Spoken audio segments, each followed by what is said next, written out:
retains its manuscripts, its identity. The history of the Talmud must be interpreted as the history of a people. From Sinai, Moses received the Torah. From Sinai, not at Sinai, the Talmud points out. As if Sinai itself instigated the gift of the Torah to Moses, and from Moses to the Jews. Moreover, there is a subtlety in Sinai which is more than a mere mountain. There is a tight bond between the words Sinai and Sinat, the latter meaning hatred. The Talmud says, from hatred Moses received the Torah. What does it mean?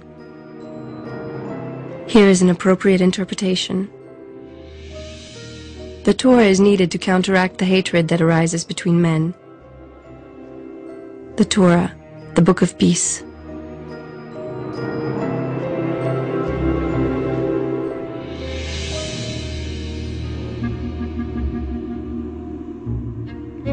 Davening, a perpetual rhythm, rolling and undulating. Generation after generation of pious Jews have beaten an unending tempo, swinging with a pendulum which marks out time as the pages of the Talmud are studied and turned. The Talmud is a flame which penetrates the mind and throbs within the body, lending it a perpetual, immutable, eternal to and fro motion. The rhythm of life like the beating of a heart.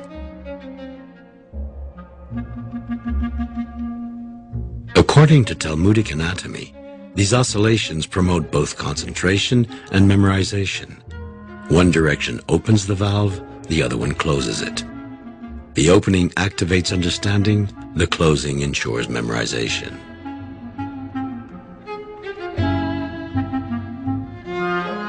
In the 10th century of the Common Era, the decline of Babylon, the land of exile from Roman Palestine, forced the Talmudists to emigrate to other countries. As they wandered, they wrote thousands of new works, continuing the endeavor of the first sages. Jewish thought was continually being enriched by the questioning of those who were taking part in its perpetual invention. Throughout the ages, the Talmud remained an unceasing creative process.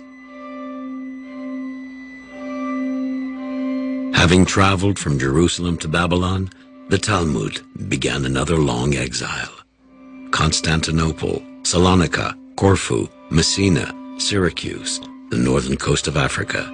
Jewish communities were founded throughout the Mediterranean, on the shores of Italy, slowly taking root along the Adriatic coast, reaching French shores and the Iberian Peninsula, always equipped with their precious book as the most prized possession.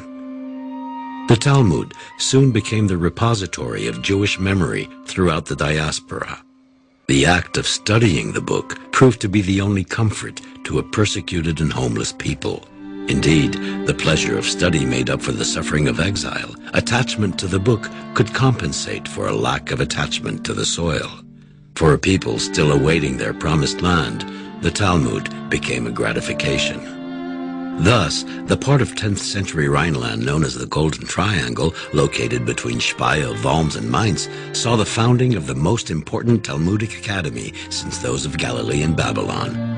Prestigious scholars gravitated to this center of learning. Their reputation was so brilliant that they attracted he who would become the most illustrious of all, Rashi.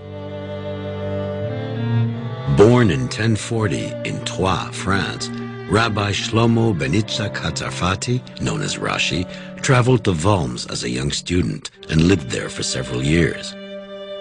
Rashi became the most popular of the rabbis of his time, but he was also the most phenomenal. His vast knowledge and valuable contributions to Talmudic interpretations were unique. Here in the yeshiva at Worms, he studied and prayed until he became a prominent scholar. According to legend, this was his chair. It is carved into the stone of the yeshiva walls, the way his teachings are carved into the edifice of the Talmud as we know it today. There would be the pre-Rashi Talmud and the post-Rashi Talmud. His impact was so profound that even today, his commentaries are never separated from the original text of the Talmud. a book inside a book. Rashi's commentary is printed in the margins around the text of the Mishnah and Gemara, which are located in the center of each page. It has become an indispensable guide to the Talmud, clarifying a corpus which has become somewhat difficult to follow after so many rewritings.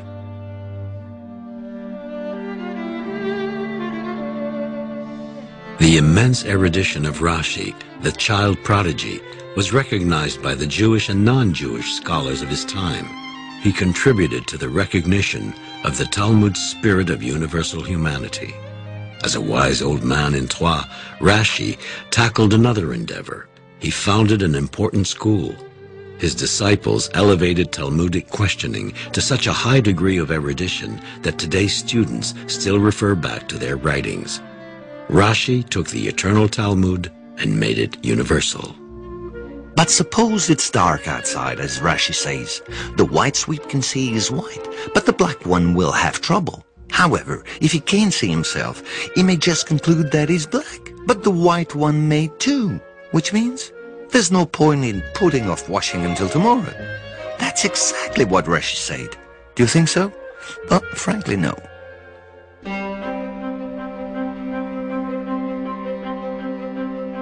An ocean of light.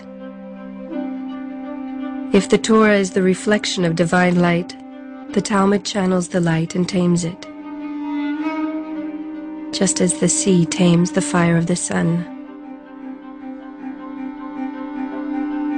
To immerse oneself in the Talmud is to tame the divine fire, but that won't necessarily save you from earthly fires.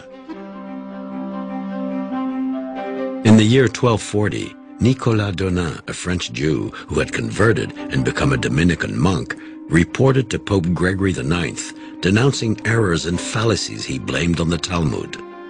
In Donin's opinion, the Talmud contained blasphemies against Christ, the Virgin Mary, and the angels and saints of the Church. Gregory IX, who had already set down the rules for the Holy Inquisition, felt it was his duty to pursue the heretics and stamp them out. The Vatican sent an explicit request to the King of France, Louis IX, known as Saint Louis, to put an end to Jewish perfidy by eliminating every copy of the Talmud. Saint Louis ordered the burning of all the Jewish manuscripts. The first bonfire of the Talmud took place in Paris in 1244. Many more book burnings were held in following years as the royal decree was enforced.